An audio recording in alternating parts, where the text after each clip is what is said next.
Fechado? Vamos lá então. Pessoal, boa noite aí. Todo mundo cansado já nessa hora, mas não tem jeito, né? Vamos que vamos.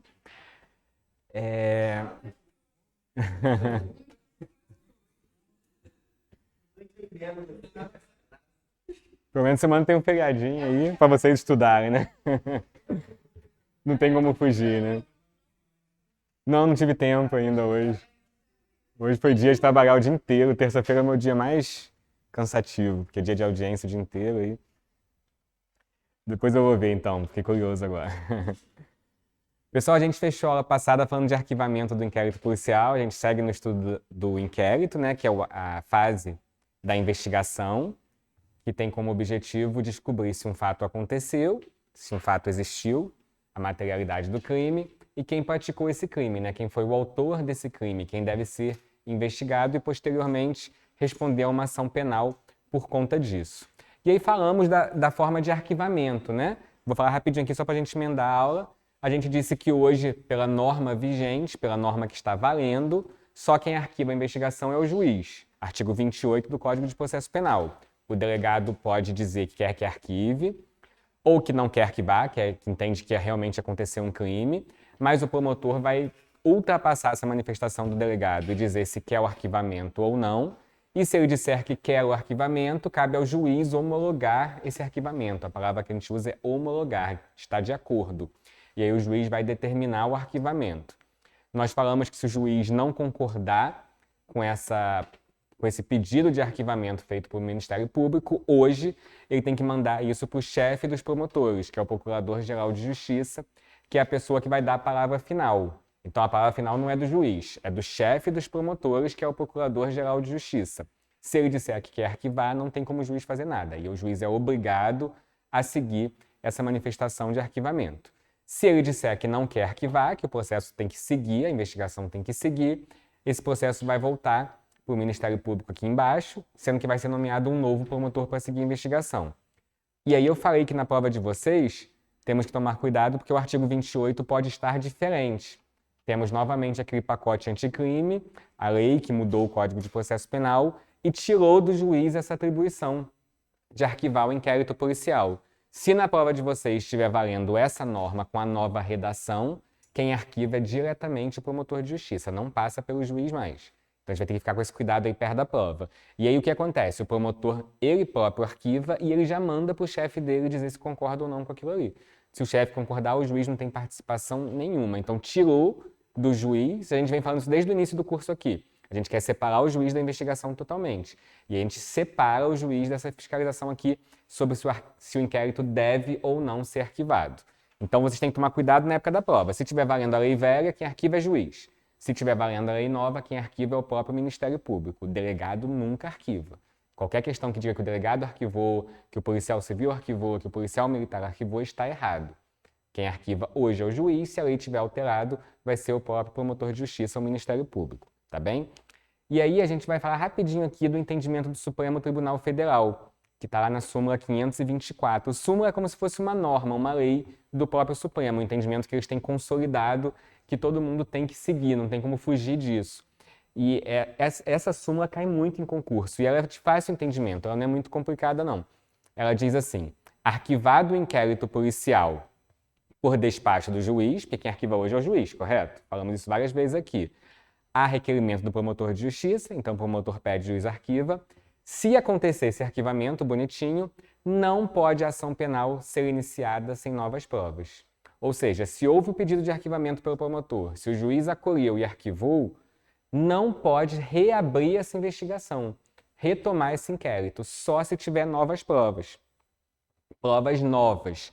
E aí, cuidado com pegadinha na hora da prova. Não é provas que não foram analisadas. Se ela estava no inquérito, ela não é nova. Esqueci de ver aquela prova ali e pedi o arquivamento do delegado de polícia. Errei, perdi.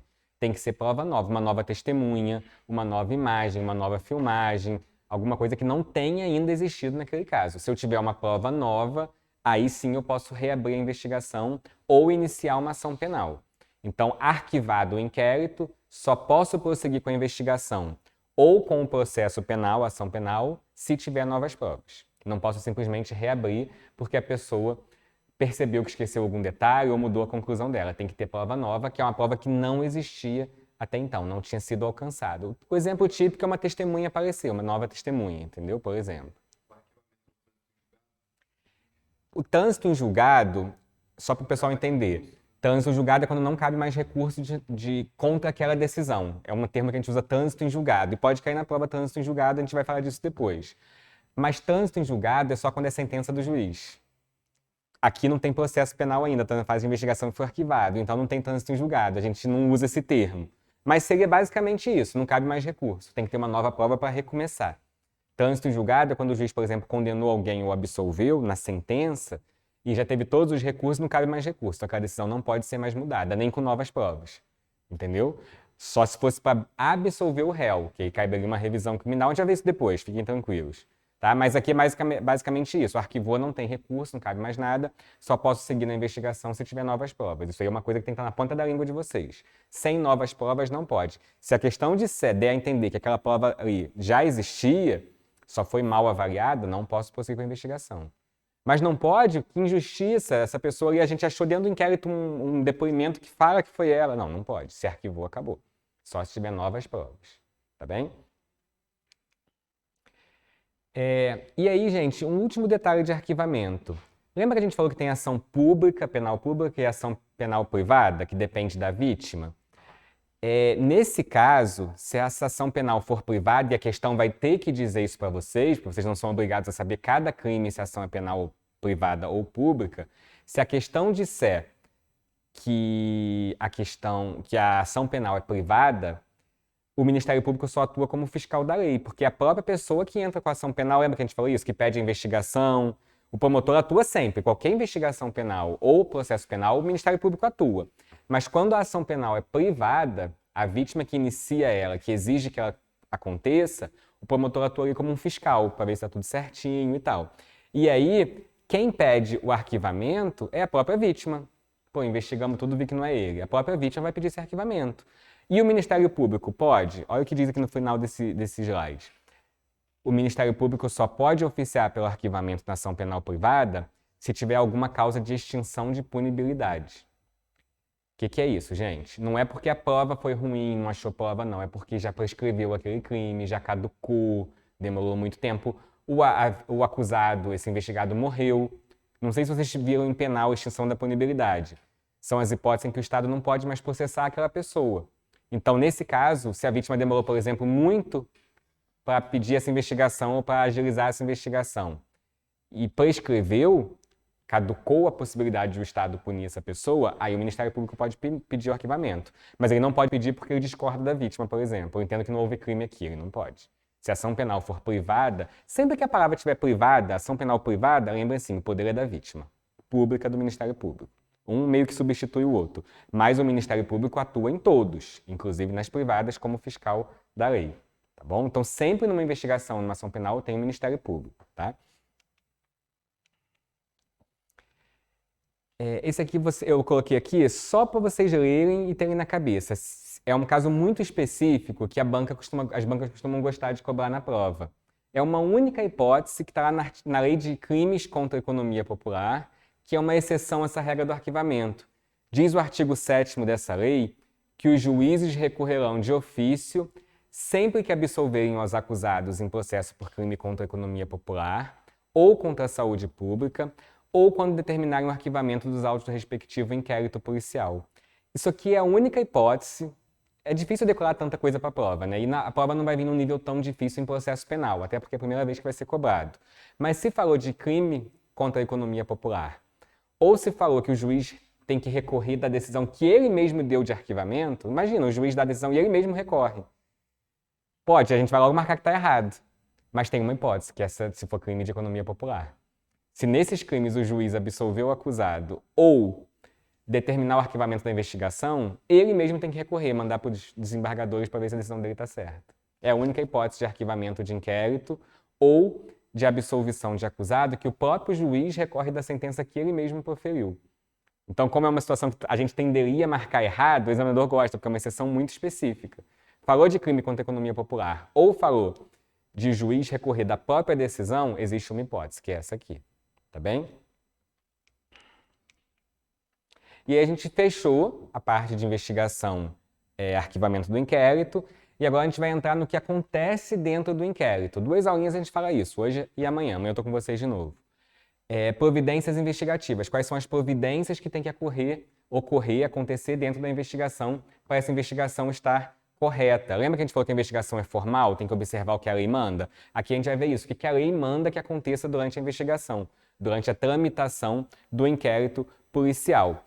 E aí nós temos providências ordinárias e providências extraordinárias. Gente, aqui no português, ordinário é comum. Então, toda investigação, via de regra, vai ter. São as providências que são de praxe. Acontecem em todos os casos. E extraordinárias são o quê? As não comuns, as incomuns, as excepcionais. As que podem ou não acontecer durante uma investigação, dependendo do caso concreto. Então, nós vamos estudar as providências ordinárias dentro do inquérito policial, que são as comuns, aquelas que acontecem em qualquer investigação, e as extraordinárias, que são as incomuns, as que podem ou não acontecer, estarem presentes numa investigação, dependendo do caso concreto. Ok? Aqui ficou pequenininho, mas em casa vocês vão conseguir ver melhor.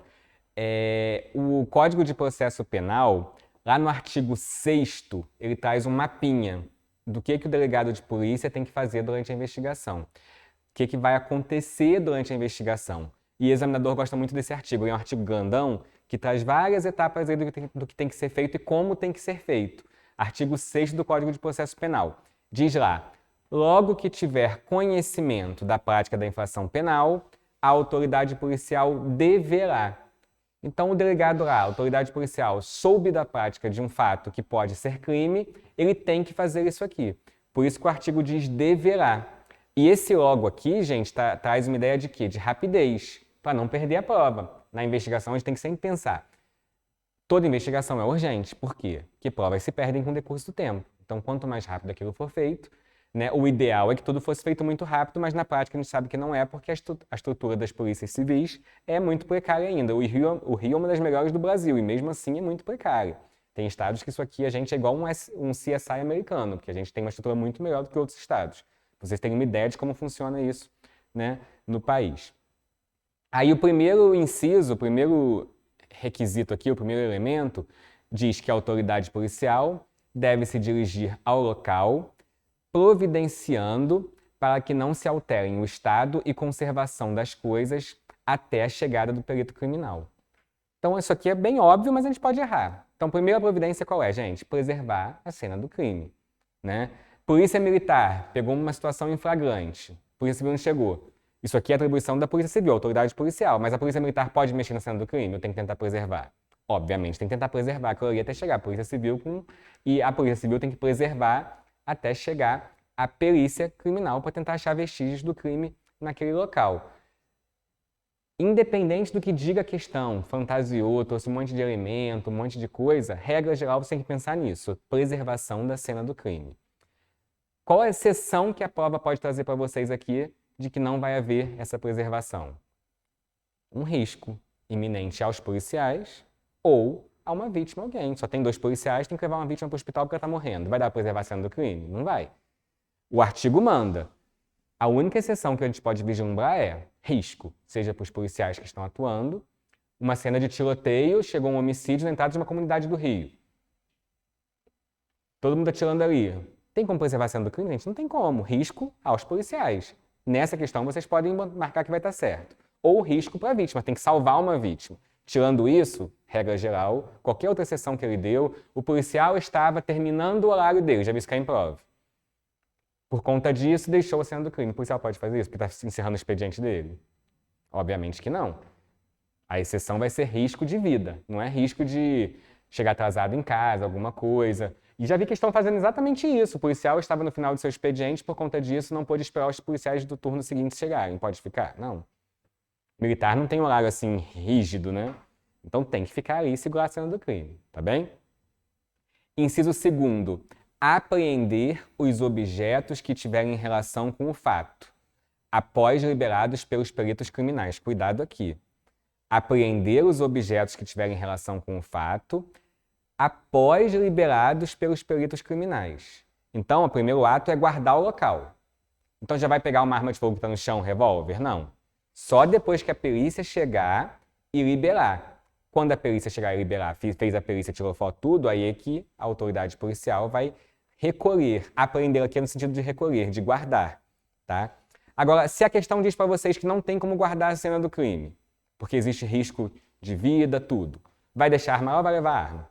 Vai levar. É a única exceção também de não esperar os peritos aqui. Se a cena não for guardada, o que puder recolher, ele vai recolher. Obviamente tomando cuidado, com uma sacola na mão para não deixar marca, tudo. E se não der, pega com a mão mesmo.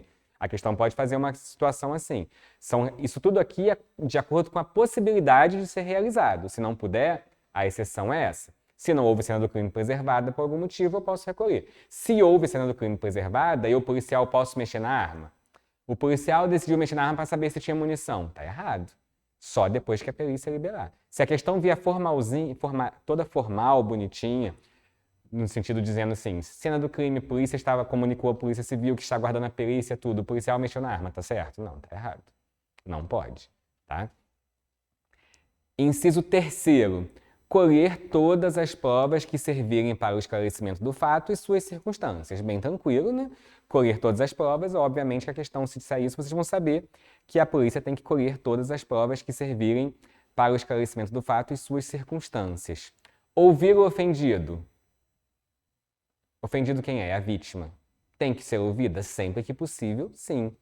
Eu já vi numa questão também de polícia militar, de processo penal, aqui esse artigo é da autoridade policial, ou seja, é o delegado de polícia, né?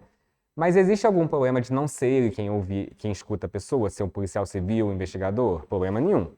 Né? Isso aí a gente tem entendimento bem tranquilo e pode cair na prova, porque é muito tranquilo na jurisprudência. Quando a gente fala jurisprudência, é o que a justiça entende de uma forma bem consolidada, no sentido de que ele pode delegar essas funções, passar essas funções para os seus investigadores.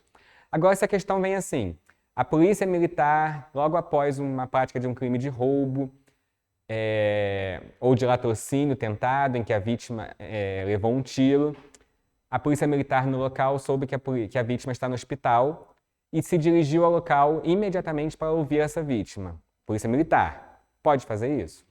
Então, cuidado. A polícia militar, naquele momento, enquanto não houve tempo, ela pode sim, e é muito comum na prática. É muito comum. Não deve, ela não tem esse dever. Mas se ela for, não tem nulidade. Tá? Então, se cair que a polícia militar, imediatamente, logo após, a fim de preservar, e é muito comum. Inclusive porque muitas vezes a vítima está morrendo. Eu canso de ouvir policial em audiência contando o que a vítima falou. Ele foi até o hospital depois, ouvir a vítima. Tá? Então, não é dever, mas se a questão disser que o policial militar fez isso, não está errado. Tá? Qual é a situação aqui? Se for uma situação que eu falei, a vítima está morrendo no hospital, ou foi conduzida depois de levar um tiro. Então, é uma situação para não se perder a produção da prova. Até porque, se a polícia chegou, o fato acabou de acontecer, a vítima foi para o hospital, vamos pensar. A gente vai estudar flagrante ainda. Mas só para a gente fazer um parênteses aqui. O que é flagrante, gente? Para vocês nunca mais errarem. Flagrante é o quê? Boca na botija. É bem isso mesmo. Boca na botija. O crime está acontecendo. Mas é só isso? Também pode ser quando o crime acabou de acontecer. E esse acabou não tem um tempo. Não é 2 horas, não é 24 horas. Se houve perseguição por 3 dias sem interrupção, está em flagrante. 72 horas. Não pode ter havido o quê? Interrupção na perseguição. Então, se a polícia chegou ali, a vítima acabou de entrar no corpo do bombeiro, a polícia chegou, a vítima está indo. Todo mundo ali contando. Se a pessoa é encontrada logo após o crime, por exemplo, com elementos que autorizem concluir que ela praticou, ainda que sejam horas depois, é flagrante. O que a questão vai dizer para vocês para cortar o flagrante é que houve interrupção nessa perseguição. Se não houve, o policial tentando achar o bandido ali, ele corre no hospital para ouvir a vítima. Vai que a vítima fala quem é e o policial vai enquanto a vítima com a arma. Já peguei vários casos assim, com a faca, com o objeto do crime logo depois. É flagrante. Então o policial militar não está ali tentando fazer esse flagrante acontecer? Então pode, se for o quê? Logo após, imediatamente, sem interrupção. Ah, mudou o turno dos policiais, o policial foi à delegacia, passou o caso para o seu... quem ia cobri-lo no horário seguinte, e este resolveu ao hospital ouvir a vítima. Pode? Não. Esse policial que estava perseguindo, tentando descobrir o que aconteceu na iminência ali na ocorrência do flagrante, ele interrompeu essa perseguição. Então o flagrante já cessou. Qualquer interrupção, qualquer uma, o STF entende qualquer tipo de interrupção. Não pode. Ah, parou para dormir no hotel porque estava cansado e retomou a investigação 4 da manhã. A Polícia Militar não pode mais retomar, o flagrante acabou. Essa atuação da Polícia Militar é durante a ocorrência desse flagrante que pode se postergar no tempo por um bom período. E não existe esse prazo de 24 horas, tá, gente? Muito cuidado, eu vejo isso cair muito em prova de pegadinha. Ah, depois de 24 horas pode a delegacia que não pode ser mais preso. Não existe isso na lei. Esse prazo de 24 horas é uma invenção popular. Pode ser 2 horas e pode ser 48 horas. Se não houve interrupção, teve por exemplo, um caso dos irmãos necrófilos aqui em Friburgo. Todo mundo aqui é novo, ninguém vai lembrar disso, né? Só eu que sou velho aqui. Mas tem uma parada mais boa, eu tava conversando semana passada sobre o filme deles. Então, eu vivi isso, eu era novinho aqui em Friburgo na época. E assim, às vezes eles matavam alguém e a polícia ia pro mato, ficava 2, 3 dias no mato caçando, não interrompia. Quem entrava depois não saía, ia pro batalhão, emendava lá. Então, eles estariam no flagrante, entendeu? Eu ia falar do Lázaro.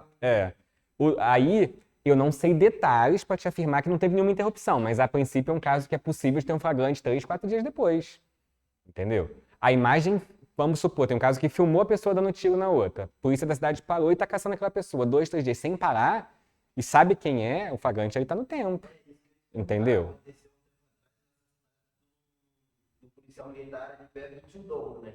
Aí cercaram a cidade e acho que preso 2, 3 dias depois. Isso foi um flagrante? Então, eu não conheço detalhes do caso para saber se essa perseguição foi o tempo todo, já sabiam quem foi.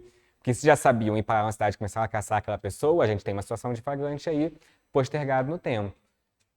Entendeu? Só para tomar cuidado que o flagrante não vamos ter esse vício. Não é só se ver a boca na botija, pode ser logo depois. E esse logo não tem um tempo certo. Ele significa o quê? Desde que não haja interrupção. Gente, a gente pode ter uma perseguição de carro de 3 dias, 4, não pode? Tecnicamente é difícil, vai ter que parar no posto uma hora para abastecer o carro. Mas em tese, no campo das ideias, vai que a questão faz essa fantasia. Podemos ter uma perseguição de dias aí. Aí no caminho o cara larga um carro e pega outro, e a polícia tentando achar. Tem filmes assim. É flagrante? Sim. Passou 24 horas? Sim. Muita gente erra por causa das 24 horas. O examinador é danado para colocar 24 horas de prazo de flagrante na questão. Hã? Tem. Mas aí é um crime permanente. Enquanto eu estou praticando esse crime, eu estou em flagrante. É igual cárcere privado, só que a pessoa presa ali, entendeu? Então, sempre que eu for encontrado com aquilo ali, eu vou estar numa situação de flagrância. Entendeu? Vocês estudaram lei de armas na aula de direito penal aqui? Que eu acho que é uma lei boa para cair na prova por causa dessas mudanças que a gente está tendo. Eu acho que tem que dar uma estudada nisso aí. Acho que vai vir uma questão de arma, sim. Tá? A gente vai ver um pouquinho de processo penal de armas também depois. Mas eu acho que é uma questão, aquilo que eu falei, o examinador gosta do que está acontecendo. E hoje o assunto mais debatido no âmbito da polícia é a questão de arma. Então, a chance de vir uma questão sobre arma aí, 1 ou 2, é bem razoável. Tá? Quinto, ouvir o indiciado com observância no que for aplicável do disposto no capítulo 3 do título 7 deste livro, devendo o respectivo termo ser assinado por 2 testemunhas que lhe tenham ouvido a leitura. Então, a autoridade policial, depois de ouvir a vítima, vai ouvir quem, gente? O próprio investigado. Então, o investigado vai ser ouvido pela autoridade policial? Sim. Sempre que possível, obviamente, se ele for encontrado. Tem que ter 2 testemunhas para assinar o termo de depoimento dele depois que for lido para ele. É muito comum chegar em juízo depois da pessoa falar, não falei nada disso e tal. Então, esse termo só vai ser válido se tiver 2 assinaturas aqui. De testemunhas que vão ver, depois que foi reduzido a termo, que foi botado no papel, o que foi dito ali. Vai ler por esse investigado, ele vai assinar e as 2 testemunhas vão assinar. São 2 testemunhas, tá? Não vamos errar. Outra coisa aqui, ele vai ser ouvido, o indiciado, essa pessoa que está sendo investigada. Ele é obrigado a falar alguma coisa, gente? Não. Não é obrigado a falar, não vamos esquecer. E aqui diz, ele será ouvido. Dá a impressão que ele tem que ser ouvido, mas se ele não quiser nem ser ouvido, antigamente ele podia ser obrigado, ser conduzido à delegacia, não pode mais. Então a autoridade policial vai ouvir se ele quiser falar e se quiser ir à delegacia. Se ele não quiser falar e ficar em silêncio, ele pode, e se ele quiser nem ir, ele não vai ser conduzido e não vai precisar ir. Tá? Agora, a vítima pode ser conduzida e testemunha também. Investigado, ele pode se recusar porque ele tem direito de ficar em silêncio. Se ele tem direito de ficar em silêncio, não tem por que obrigá-lo a ir. Até 4, 5 anos atrás, o entendimento era que ela podia ser conduzida, mas podia ficar em silêncio, mas podia ser obrigado a ir. Agora, nem isso mais. Então, na prova indiciado não pode ser conduzido. E se a questão fantasiar? Descobrimos que foi ele que colocou 2 bombas no Maracanã Na hora do jogo, o Maracanã está fechado, porque se ele falou que se alguém sair, ele vai explodir, e ele está preso com a gente aqui. Posso obrigá-lo a falar, gente? Não. Posso torturar para ele falar? Não. É uma questão que eles podem montar de um jeito que vai te induzir a erro. Não tem jeito. Ah, mas vai morrer 70 mil pessoas se ele não falar? Não tem jeito. Pela Constituição do país hoje não tem nada que possa ser feito para isso. Não é a questão. A resposta é que não tem. Se tiver que morrer 70 mil pessoas, vai morrer. Não tem como torturá-lo para ele falar. É impossível. Tá? A gente vê muito isso em filme americano às vezes. Nesse caso tem uma exceção. No Brasil não tem exceção. Tá? Tortura não é admissível nunca. Nunca. Eu vejo muita gente errar porque às vezes ele traz uma questão que a gente quer que possa torturar. Pelo amor de Deus, vamos torturar esse cara para ele contar.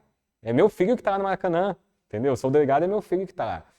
É o filho do juiz que poderia, em tese, vamos pedir para o juiz autorizar. O juiz não pode autorizar. A tortura no Brasil não é permitida em nenhuma hipótese. É uma das hipóteses da Constituição que não admitem nenhum tipo de exceção. Nem pela ponderação de valores, razoabilidade. A resposta tem que ser não pode torturar. Não posso obrigá-lo a falar em nenhuma hipótese. Tá? Ah, ele sequestrou a menina de 7 anos, contou na internet, num vídeo que sequestrou, pegamos ele e ele não quer contar onde está. A questão faz isso para vocês. A nossa tendência vai ser o quê? Nesse caso, podemos obrigar a falar. Não tem jeito.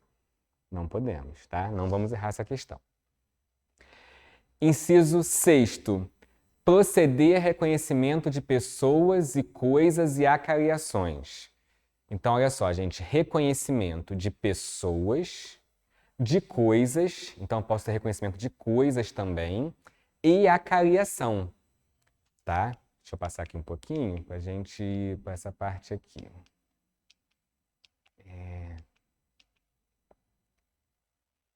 Artigo 226 do Código de Processo Penal. Gente, então eu posso ter reconhecimento de pessoas, de coisas e acariações. O artigo 226 fala sobre isso. Quando houver necessidade de fazer-se o reconhecimento de pessoa, então desses três estamos falando primeiro do reconhecimento de pessoa. A pessoa que tiver que fazer o reconhecimento será convidada a descrever a pessoa que deve ser reconhecida. Qual a importância desse reconhecimento aqui, gente? Muitos crimes são resolvidos por reconhecimento. A vítima vai e fala, foi ele que praticou o crime. Porque a única pessoa que viu muitas vezes é a vítima. Só que para esse reconhecimento ser válido, tem que respeitar isso aqui que está no 226. Se não for respeitado, esse reconhecimento não vai ser válido e não vai servir como prova depois, como elemento de informação. Então tem que respeitar. E é muito comum no dia a dia não ser respeitado.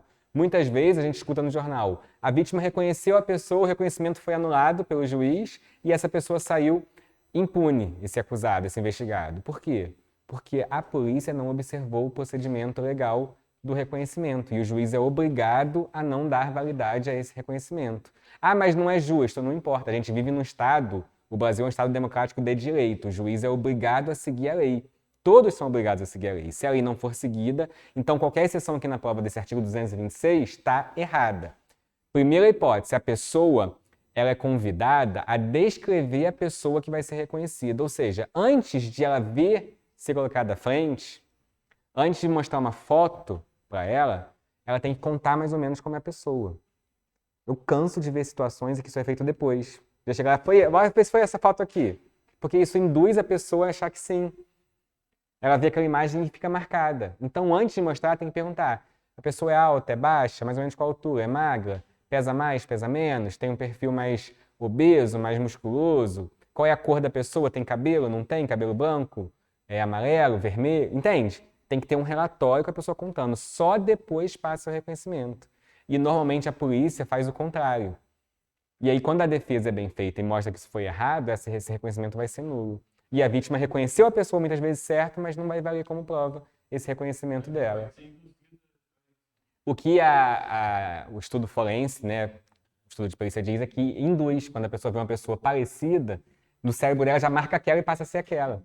E é muito comum, tá, gente? A gente tem visto isso também é uma questão que pode cair, porque a gente tem visto muitos processos anulados ultimamente por causa de vício de reconhecimento. Tem pessoas condenadas que depois conseguem provar que não estava no local porque a pessoa viu a foto na delegacia. E eles estão voltando atrás, estão vendo que não existiu esse respeito a esse procedimento todo. A vítima tem contado, acho que ele vai mostrar logo a foto, depois eu fiz o reconhecimento, ou seja, está errado. Vocês devem ter visto já casos assim, de vez em quando sai no jornal, anula uma investigação inteira porque o reconhecimento foi feito indevidamente. entendeu? E, gente, pessoa parecida com a outra é o que mais tem no mundo, né? É o que mais tem no mundo, né? Tem gente que tem uma outra pessoa que é muito diferente, mas a maioria das pessoas, se coloca 3, 4 ali, a gente não consegue reconhecer. Então fica difícil.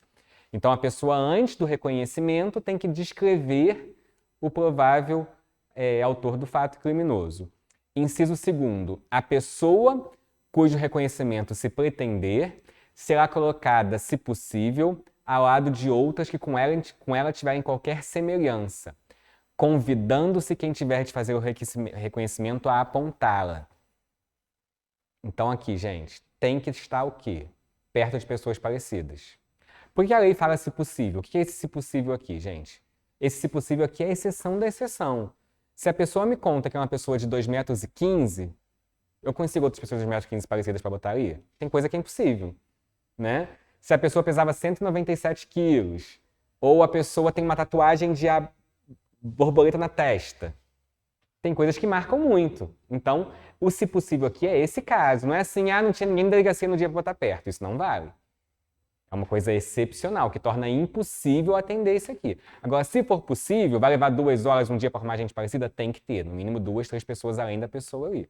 E parecidas. Se eu descrever a pessoa, quem me roubou ela branca, e eu coloco 3 pessoas negras com ela, estou fazendo certo isso aqui?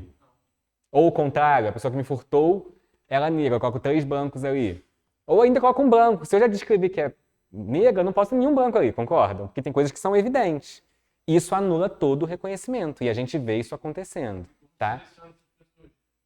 Quem tiver lá, a autoridade policial, o juiz... Não. Eu já fiz reconhecimento várias vezes que a pessoa apontou alguém que trabalhava no fórum, entendeu? Na hora. Tipo, nada a ver com nada. Porque você acha ali... Uma pessoa, a gente procura pessoas que estão em volta. Na delegacia vai ser alguém que está passando, um outro policial que é parecido...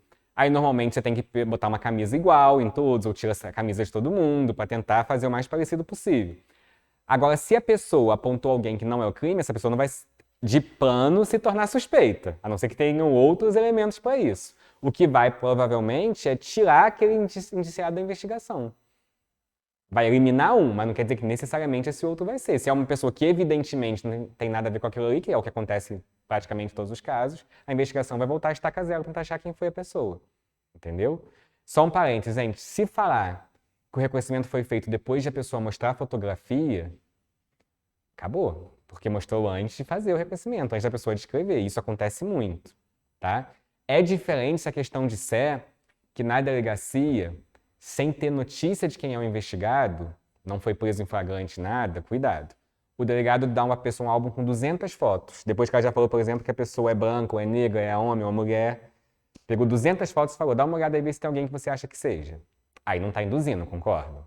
Agora, se deu 2 fotos, acabou. Percebem a diferença da razoabilidade? Se deu uma foto, então acabou. Aquilo ali é nulo, aquela apuração ali, esse reconhecimento não vai ter mais valor nenhum, tá? Inciso 3º. Se houver razão para recear que a pessoa chamada para o reconhecimento, por efeito de intimidação ou outra influência, não diga a verdade em face da pessoa que deve ser reconhecida, a autoridade providenciará para que esta não veja aquela. Isso é óbvio, mas cuidado para não errarem na prova.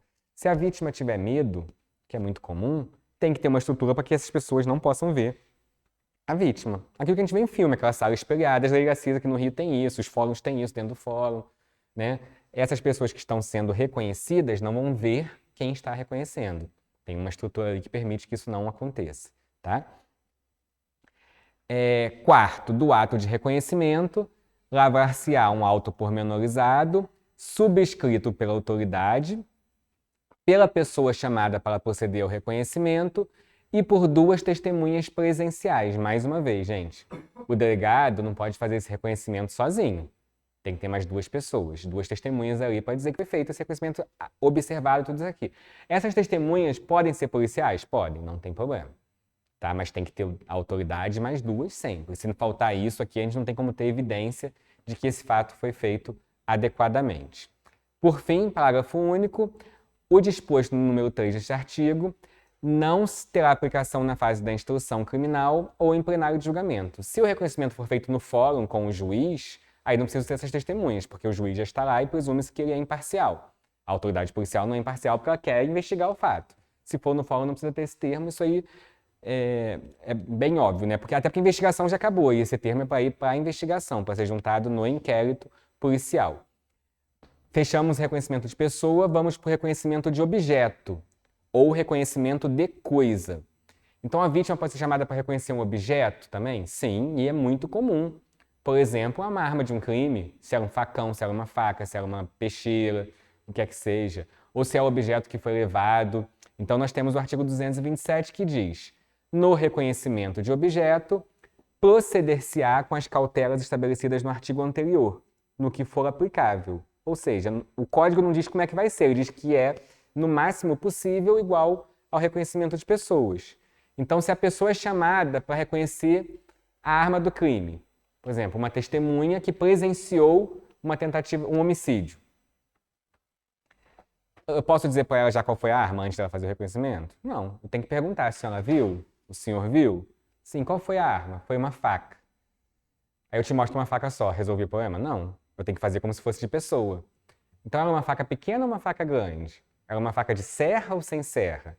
Conseguiu identificar isso? Conseguiu, é uma faca grande de serra. Então, tem que botar 5, 4 facas grandes de serra ali, junto com aquela, para ver se ela consegue identificar a arma desse crime. No que possível, eu tenho que fazer como naquele sentido ali. Ah, foi uma espada de samurai ninja vermelha. Eu não vou conseguir achar outra, vou? Não vou. Vou mostrar só aquela para a pessoa, porque não é possível, concorda? Onde eu vou arrumar 4 ninjas de cabo vermelho de 1,5 m, não tem como, entendeu? Então, nesses casos que a questão disser que não tem razoabilidade, eu não preciso, porque é um objeto já muito marcante.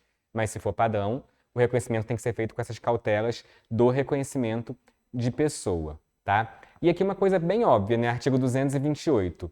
Se várias forem as pessoas chamadas a efetuar o reconhecimento de pessoa ou de objeto, então voltamos ao anterior, reconhecimento de pessoa, ou agora o reconhecimento de um objeto, cada uma tem que fazer em separado. Isso é óbvio, né? E eu já vi investigação várias vezes e já vi questão na prova que o delegado colocou as duas vítimas para reconhecerem conjuntamente. Pode? Não. Uma vai fazer o reconhecimento, acabou, foi embora, sem a outra vir, a outra vem e faz o reconhecimento. Entendeu? Porque senão você contamina uma pessoa pelo que a outra falou ali, pelo que a outra contou, pelo que a outra viu. Então, o reconhecimento de pessoa ou de coisa sempre é feito separadamente, cada uma em seu turno. Ok? Vamos voltar aqui. Só um minutinho. Inciso 6º, né? Então a gente falou de proceder ao reconhecimento de pessoas, de coisas e acareações. O que é acareação, gente? Alguém tem ideia do que seja? Quando que a gente vai ter uma acareação? A acareação, ela acontece, palavra que vocês têm que marcar, quando houver contradição, divergência. Entre quem? Entre as pessoas que foram ouvidas nessa investigação. Então, se uma testemunha falou uma coisa e a outra falou uma coisa diferente, a gente pode fazer uma acareação? Temos que fazer. Porque a gente tem que tentar descobrir quem está dizendo a verdade. Se uma disse uma coisa e outra disse uma coisa díspara e diferente, alguém está mentindo, concordam? Inclusive, pode estar cometendo um crime.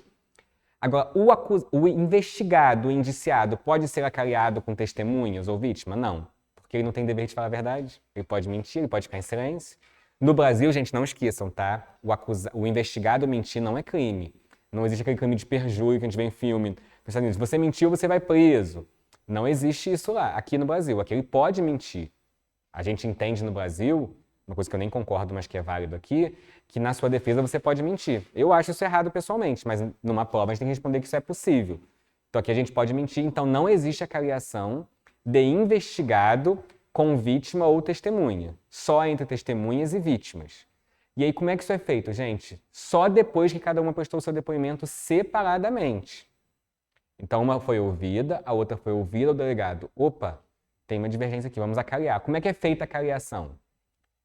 A gente coloca as duas frente a frente, de fato é frente a frente, na mesma mesa, uma olhando para a outra, e a gente diz: olha, você disse isso e você disse aquilo. Vocês mantêm o que vocês falaram ou alguém quer reconsiderar? Ah, é assim? Eu não boto uma para dizer, bater na outra, falar o que falou, debater, não. Eu digo o que cada uma falou e pergunto: você quer reconsiderar, sabendo que se mentir pode haver um crime? Não, eu mantenho a minha versão. E você mantém? Mantém. Acabou a acareação. Porque não tem como eu forçar alguém a mudar o discurso. A única coisa que eu posso falar é, se a gente descobrir que você está mentindo, você vai responder por um crime. Então a cariação é só para confrontar e ver se mudam as versões. Não é para ficar igual ao filme, né?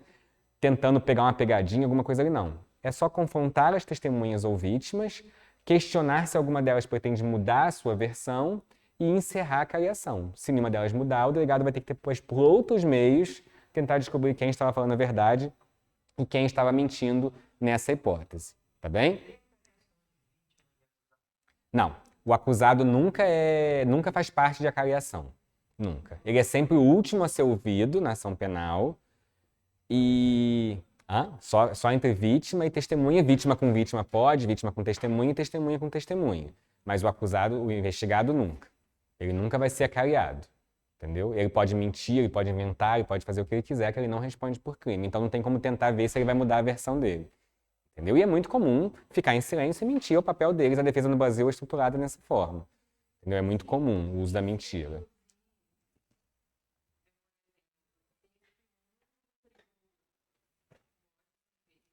Então, boa pergunta. Tenho duas testemunhas, ou dois acusados, dois investigados, né, melhor dizendo, e um diz que foi o outro. Eu posso acariar esses dois? Não. Eles estão na posição de indiciado. Eles podem mentir. Já sei que um diz isso e que o outro diz aquilo. Eu tenho que tentar achar essa solução por outros elementos de informação aí. Outras testemunhas, tudo.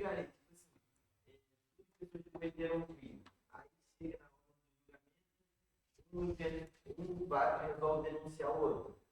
Aí o outro fala, pô, mas não foi isso que aconteceu. Aí o que acontece? Então, aí o juiz vai ter que analisar o que os dois falaram com as outras provas para ver se alguém está mentindo ou falando a verdade aí. É muito comum, inclusive. A gente tem muitos casos em que tem colidência de defesas. Cada defesa tem uma versão diferente. Dois acusados de um fato. Hoje mesmo eu fiz uma audiência assim. Saiu até no jornal esse caso. A menininha, neném de 6 meses, morreu por violência física com as pernas quebradas, todos os ossos da perna. Isso saiu no RJTV, saiu em todo qualquer lugar. Fiz a primeira audiência do caso. Não ouvi os acusados ainda não, mas eu sei qual é a versão deles porque eles já falaram isso na televisão, no dia na delegacia, eles falaram. Ela diz que foi ele, e ele diz que foi ela. Hoje eles são inimigos, é um casal, é filho só dela, né, e ela é namorado dela. Então a versão é totalmente contrária aqui, um joga a culpa pro outro. E é interessante que os dois não negam que houve agressão. Entendeu? Os dois dizem... e agora? E na dúvida o juiz faz o quê? Condena os dois? Não, absolve os dois. Em dúvida por réu. O juiz tem que descobrir quem foi. Pode condenar os dois? Pode. A acusação diz que os dois atuaram juntos, o Ministério Público. A defesa é um dizer que foi o outro. Se o juiz tiver dúvida se não foram os dois, se foi um só e não conseguir se convencer, ele tem que absolver os dois. O nosso sistema no Brasil funciona assim. E eles podem mentir, né? Não existe essa punição para quem mente. Há investigação, há justiça no Brasil. Então não tem muito como a gente fugir. Não fez nada sem ser Condenado, sim. A gente tem no Brasil, gente, a gente trabalha... Boa pergunta, só pra gente fechar a aula. A gente está falando de investigação. A questão pode falar com vocês de verdade real e verdade formal. Se a questão trouxer essa expressão, a gente tem que trabalhar que o juiz ele tem que buscar no máximo a verdade real. Mas ele trabalha com a verdade formal. A realidade só sabe quem viu aquilo ali. Nunca ninguém vai saber. A verdade a verdade formal é aquela que decorre das provas do processo. Então, existem sentenças injustas? Com certeza, existem muitas. Né? Mas o juiz ele trabalha com as provas que são apresentadas, maior parte delas colhidas durante a investigação, que são elementos de informação. E erros acontecem. Antes do DNA, gente, o que a gente tinha de condenado por estupro, por outros crimes que foram absolvidos 30 anos depois em revisão criminal, porque o DNA provou que não era daquela pessoa o sêmen, isso aí é conhecido notoriamente.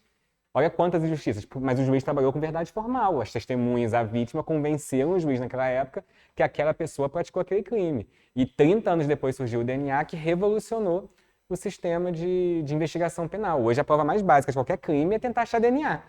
Porque se achou um DNA de alguém ali em alguma coisa, e no Brasil a gente quase não tem isso. Né? Agora, por conta da cadeia de custódia, que a gente vai estudar, as defesas estão falando assim, a droga foi apreendida na casa. Vê se tem o DNA do acusado ali. E não tem, que a gente não faz esse trabalho no Brasil. Então a gente está entrando numa situação agora muito difícil, porque a defesa está partindo para isso até nesses crimes, entendeu?